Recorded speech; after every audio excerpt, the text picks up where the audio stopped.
illegally and then have kids in America that end up becoming citizens, which is obviously an issue that we talk a lot about now, but this is sort of the law of unintended consequences, right? This very simple, easy way to just automatically citizenify all the freedmen ended up having some unintended consequences about birthright citizenship, which previously we did not do. We do now, right? But it had to be that way because we needed a way to just handle this as quickly as possible. The next thing we can mention is that the second sentence, no state shall make or enforce any law which shall abridge the privileges or immunities of the citizens of the United States, nor shall any state deprive any person of life, liberty, or property without due process of law, nor deny any person within its jurisdiction equal protection of the laws. This is called the Incorporation Clause, and what it does is it incorporates the Bill of Rights against the states, meaning that prior to this clause, the states could violate the federal Bill of Rights with impunity. Now, each state tended to have its own Bill of Rights, which is state laws tended not to violate, but did the federal protection of free speech extend to actions of a state government? Before this, no. If the state of Mississippi violated your freedom of speech, that was a problem for the state of Mississippi and you to work out in court. Maybe the Mississippi Constitution says something about that. But now, the federal government has authority over the actions of the states. In other words, if the state of Mississippi violates my free speech today, I can sue them in federal court, and I can allege that they violated my First Amendment protected right to free speech. And it doesn't matter what the state of Mississippi's Constitution says. A federal judge is going to say, yeah, Amendment 14, Section 1 says that you can't do that.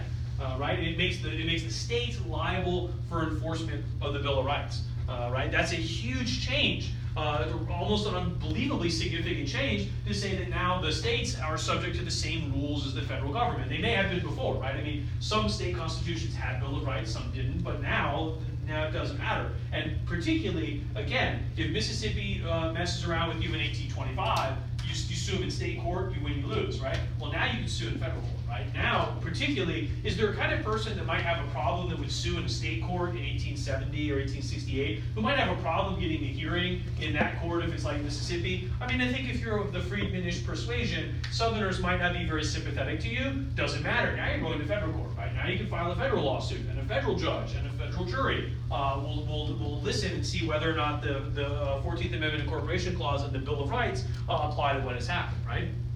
And so this makes the 14th Amendment, Section 1, makes the civil rights legislation that the Congress has passed actually meaningful. Because previous to this, if Mississippi violated your civil rights, you sue them in state court, even if it's a federal law. The Bill of Rights doesn't really give the federal government right to do this. Now it does, right? Now if Mississippi violates your civil rights, you're going to federal court, and presumably the federal court is not a judge appointed by the governor of Mississippi, who is probably more sympathetic with one of these guys than one of these, right? And so that's a fairly significant change right now.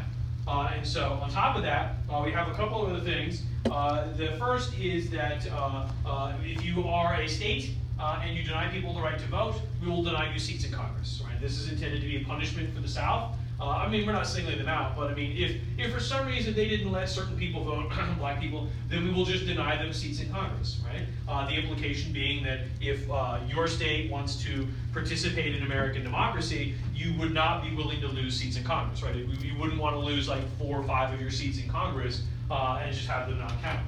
Remember that when push comes to shove, the states that have large delegations in Congress are the ones we care about because they're the ones that get a lot of votes, and the ones that don't, we don't really care about, right? When it comes time to elect a president, remember the Electoral College is the number of seats you have in Congress. Do we care about North Dakota, South Dakota, or Wyoming? No, those states literally don't matter, no one cares. More people from northern Florida are in Congress than are from the entirety of the state of North Dakota and South Dakota combined, right? There are more congressmen from New York City than there are from all 3 of those states. And so it's like, if you're from South Dakota, it's cool, it's a great place, I'm sure, whatever, but go away, no one cares what you think, right? And when it comes time to pass federal laws, what South Dakota wants or doesn't want doesn't matter, right? At least not until you get to the Senate, where everyone's got 2 votes, right? This is never used, but it's an interesting idea that we would sort of hold it out and say, look, follow the rules, everything's fine, don't, and we'll take seats away from you in Congress, right? But it's the third part we care about.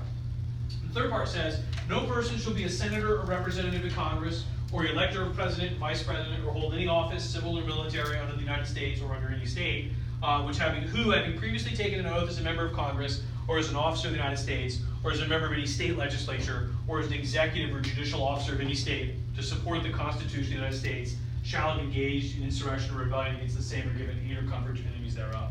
if you were a former Confederate soldier, member of the government, you can never be a member of the government of the United States of America. Again, you can't be an officer in the military, you can't serve on a federal jury, you can't serve in a Congress, you cannot be a member of the Electoral College, you cannot be a delegate to the Electoral College. None of those things can happen. You are banned from that kind of public life forever because of what you do. And it's in the Constitution. You can't top that, right? Now it says, well, last sentence, Congress may by a vote of 2/3 of each house remove such a disability.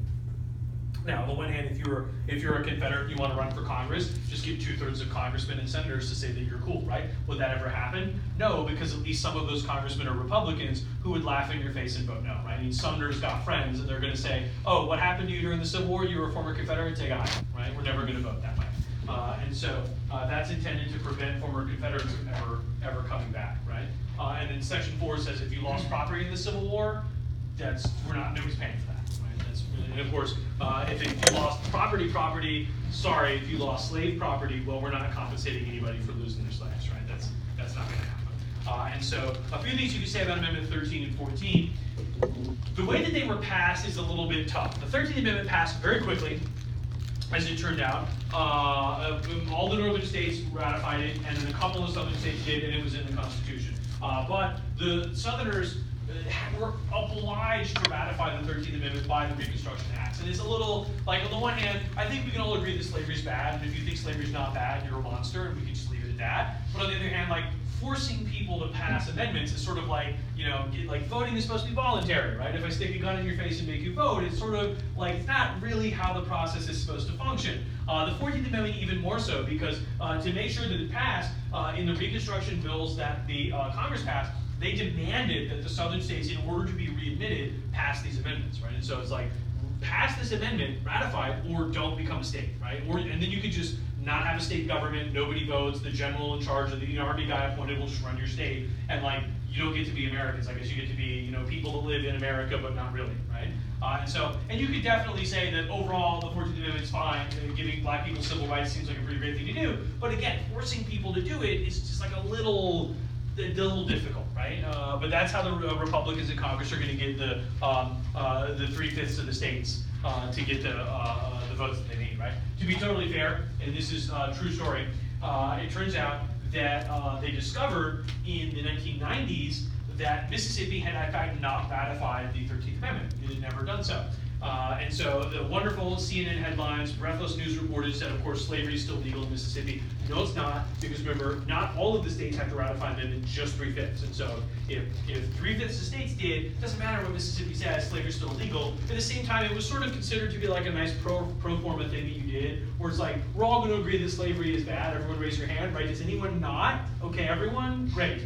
And when Mississippi declined to do it, it was sort of like, if it had been South Dakota, it would have been lost paperwork. If it was Mississippi, everyone was like, was it just maybe that you didn't really agree, right? And it turns out what happened is that when they were moving the Capitol from the old Capitol building to the new Capitol building in the 1990s, they turned the old Capitol into a museum. And the first museum was very good in the sense that it didn't mention the 19th century at all. And people were like, what happened in the 1860s? And they were like, look at this tractor from the 1980s. And so they actually redid the museum when people pointed out that not mentioning the KKK is kind of crummy. And the museum's now pretty good. Although, because it's Mississippi, it's not like, you don't really walk out of it being proud of the state of Mississippi. You kind of walk out of it being like, wow, that's a shit show. They give you a little card, and it has a barcode, and at every stop, you get to be a person, and you scan it, you're like, this is the person you are. You're like a lower class black lady, or you're like a rich white woman, or you're like a merchant from Mobile or whatever, or from Jackson. And then in every stop you scan it, and it sort of tells you what it would have been like for you in the state. And spoiler alert, unless you're a rich white dude, you get screwed all the time because it's Mississippi, right? And so the lady behind the desk was kind of awkward about that part of it. But it turns out when they were cleaning up the state archives to transfer them to the museum so people could do research with them, they discovered that there's a form you fill out when you ratify an amendment telling the federal government, hey, we're the state of blank, and we ratified amendment blank on this date with these votes. And they never sent it to the federal government. They just sent it in. And it was one of those things where, again, if it was Wyoming or something, you would have been like, wow, I just lost it. But since it was Mississippi and the slavery amendment, everyone was like, This raises questions about this. So they did ratify it, so it's cool, right? But again, you can say the 13th and 14th Amendment are great, and you should support them. And I mean, it's black civil rights is like we should have that. But the arm twisting way that the Republicans in Congress sort of get these things passed leaves a little something to be desired, right? And as you might imagine, the Southerners are quick to point out that this is, that they lost the war, but they're supposed to be Americans, and they're being treated in a way that's not really very fair, right? They're being sort of forced to agree to things without, the normal democratic processes and so on, right? And so we should go ahead and mention Amendment 14 is passed by Congress in 1866 and is ratified 2 years later. So that's right over Johnson's veto, Johnson's time as president. Amendment 15 is passed by Congress in 1869 and ratified in 1870. So it's after Johnson would have finished his term, right? 1864 to 68 is 65 to 68. The 15th Amendment that we can go ahead and mention, so we've got our little trifecta and we can have it. The 15th Amendment is a very simple one. And it says, the right of citizens of the United States to vote shall not be denied or abridged by any state, by the United States government or any state on account of race, color, or previous condition of servitude, right? So black people can vote, is what it says, right? And so also the Congress can pass laws to make this happen. We'll come back to that later. And so, by the way, is there any category of people that doesn't get included by the 15th Amendment? Women. Yeah, women. And so it turns out the women's rights movement gets started by the abolitionist movement. These women were quick to point out that if you want to think about people being treated unfairly, well, you got two great examples: ladies and slaves, right? And then also the duo there, slave ladies, who are going to get treated even worse, right? And so there's a really good argument: if you free all the slaves, but you don't really give women equal rights, you're only really freeing half of the slaves, right? And the political activism of the abolitionist movement, the sort of organizing, protest marches, petitions, sort of political activism, that sort of motivated the women's rights movement. Almost all of the early pioneers of women's rights were either, like Sojourner Truth, actually a black lady, or like Elizabeth Cady Stanton and Lucretia Mott and Susan B. Anthony, abolitionist campaigners. That's how they sort of got into it, right? And so they campaigned pretty heavily to have something about women's rights put in, but it's like, whoa, that's, crazy talk, right? And so on and off, some states would end up enfranchising women in the 19th century. I want to say it was Wyoming who did it in like the 80s.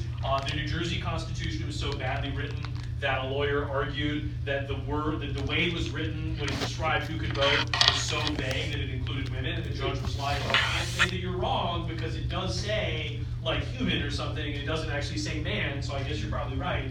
But other than that, women didn't get the federal right to vote until the 1920s. So we'll return to that in the 20th century, right? And when it happens in the 20th century, it's seen as sort of like, so in the beginning it was like rich people, and then poor, it was rich men, and then poor men, and then black men, and like, why don't we go ahead and like finish it off, right? Why don't we go ahead and like make it so that everyone can vote, right? And so there's this story about how like over the course of the 19th and 20th century, progressively larger numbers of people get to sort of play the democratic game, or get to play the voting game, right? And so at the time, though, the arguments against women voting were, I would describe them as transparently stupid. There was a series of arguments about like women are not like intellectually rational. This goes back to like the Bronze Age. We all know, and this is again science, right? That women have the uterus wanders around from time to time, and it just moves around the body, and sometimes it gets into places like in the head or in the chest, where it makes you crazy.